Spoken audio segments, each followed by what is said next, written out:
What's going on, everybody? My name is Aiden and welcome back to another video. Ladies and gentlemen, today we are going to be discussing why the tensions between the Bulls and Zach LaVine has gotten to the point where it's gotten to. Now, of course, it's already been a couple of days since I last made that video, kind of defending Zach LaVine in many ways for the abuse that a Chicago Bulls member gave to him. In my opinion, it was just completely out of order, and unless you've won championships in the past, no one has any right to talk about anything in relation to winning with this Bulls team. But now this is more of, I guess, an article kind of stating why Zach LaVine is frustrated with the Bulls, why the tension has gotten where it's gotten to, and ultimately what I think about the situation. So it's going to be a completely different video in many ways, but we're going to talk about it in this video. Before we get any further, if you liked the video and you want to see more from me, drop a like, drop a follow, and or subscribe if you are new. And let me know in the comments below your thoughts about the Chicago Bulls and whether or not you believe that Zach LaVine has the right to kind of do what he's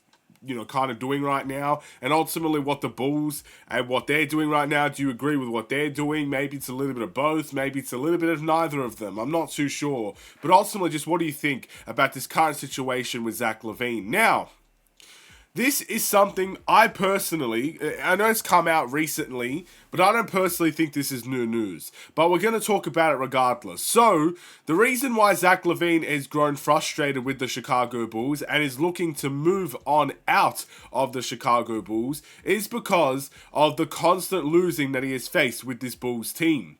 Now, we'll get to that a little bit later, but that's the bulk of it right there. Basically, Zach LaVine went up to the Bulls management and said, look, there are rumors of trades going on and stuff of that nature. So, if for whatever reason you are looking to trade, obviously, Zach LaVine, he would be open to the idea of a new destination. And that kind of threw the Bulls front office off the wrong way, which is kind of where we are today, where the tension continues to grow, relationships continue to break, but ultimately it's because Zach LaVine is now open to the idea of a move, and the Bulls were already looking to move him. Stuff of that nature. Now, of course, this is all rumors and speculation. I don't think we'll know 100% of the truth until a little bit down the line, maybe when someone talks about it, like openly and stuff of that nature, but that is the bulk of it. So, firstly, let's talk about the Zach LaVine and the winning situation.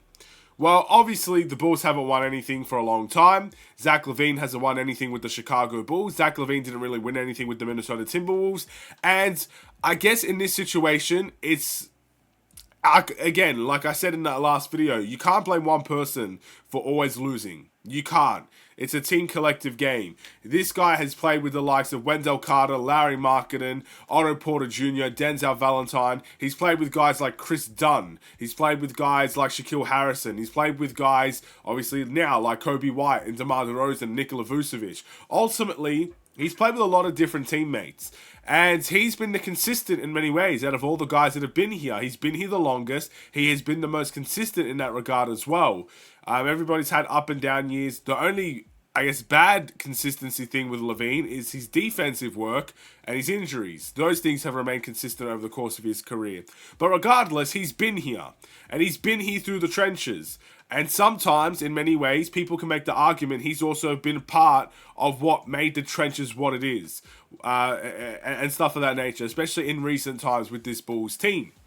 So I think personally it's kind of a control what you can control type of situation. Zach LaVine can't control what's happening around him. He can't control front office changes. He can't control teammate changes. He can't control head coaching changes. He can't control, players not wanting to be here or players wanting to be here.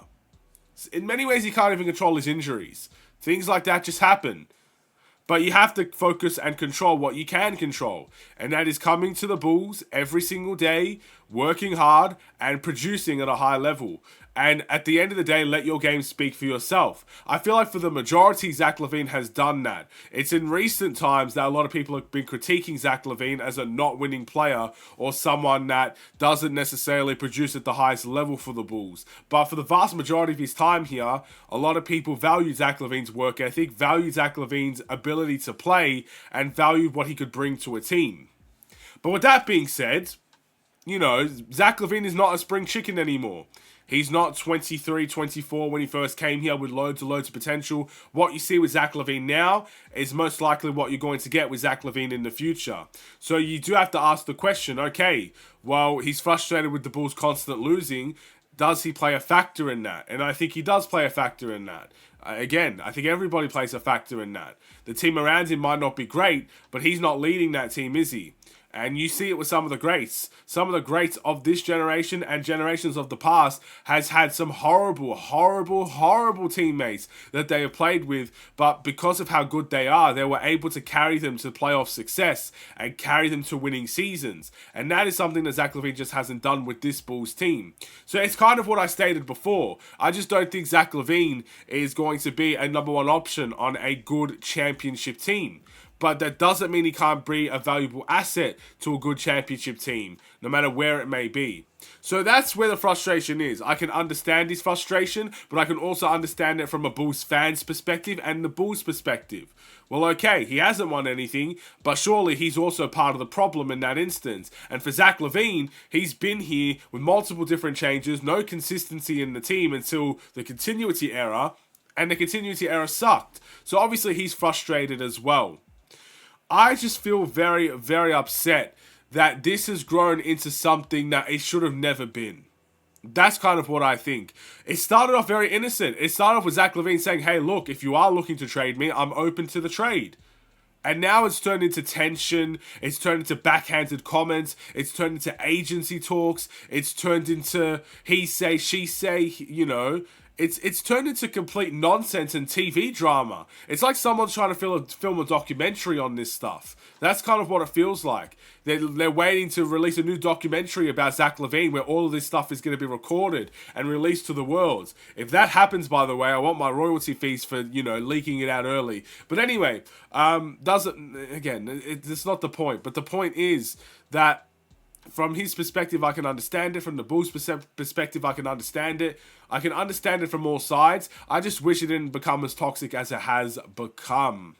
So that's a big thing there. And ultimately, it sounds like from at least the Zach LaVine perspective, he didn't actually say he wanted to leave the Chicago Bulls, at least in the early stages. Now I think it's too far gone. But it was more of the open to the idea of it. Because again, if you have a superstar player, you might be hesitant to trade him. For example, let's just say De'Aaron Fox, because I think he's the perfect example. I think the Sacramento Kings would very much find it difficult to trade De'Aaron Fox. Not because of the quality of the player he is, but he's shown time and time again how much he loves Sacramento. That's a hard guy to get rid of. Sacramento is a team that is desperate to have good success. They haven't had much success in their history. And when you have players that actively love to be there, again, it builds the culture around them, and I think that's exactly what they need. Imagine them trying to trade a guy like De'Aaron Fox. At the beginning of his seasons, when he wasn't this player that he is now, it was a genuine conversation. But because, I even think he's from Sacramento, if I'm not mistaken, but because of that culture that they're trying to build, and because there's a player that's really, really good that actually likes to play there and wants to play for Sacramento, it's hard to trade. For Zach LaVine, he's talked openly about how much he loves Chicago. He talks openly about how much Chicago will always be in his heart. And he's talked openly about how this Bulls team has done so much for him. He's talked about it openly. This is not a secret. So obviously as a Bulls front office, it is hard to kind of trade people like that, especially when you're trying to build a culture around it. So with that being said, Zach LaVine kind of going and suggesting the idea, and AK and the Bulls front office not being happy with that, again, it kind of seems like egos are getting in the way in many ways, and frustration is boiling over. And look, maybe both parties are just tired of the Bulls losing. And sometimes, someplace, somewhere, you just got to find a different solution to that problem. And maybe that solution is to get rid of Zach LaVine. Maybe the solution is for Zach LaVine to try out with this new team. I don't know. But that's kind of the key here. That's kind of the point of the video. We don't really know what's going to happen, but at least now we know why we are where we are with Zach LaVine. We'll have to see what ends up happening, but that's going to be my video today. Thank you guys so much for watching. Drop a like and a follow and or subscribe if you are new, and I will see you in the next one. Stay safe, stay healthy, and stay tuned for more. Take care, and peace.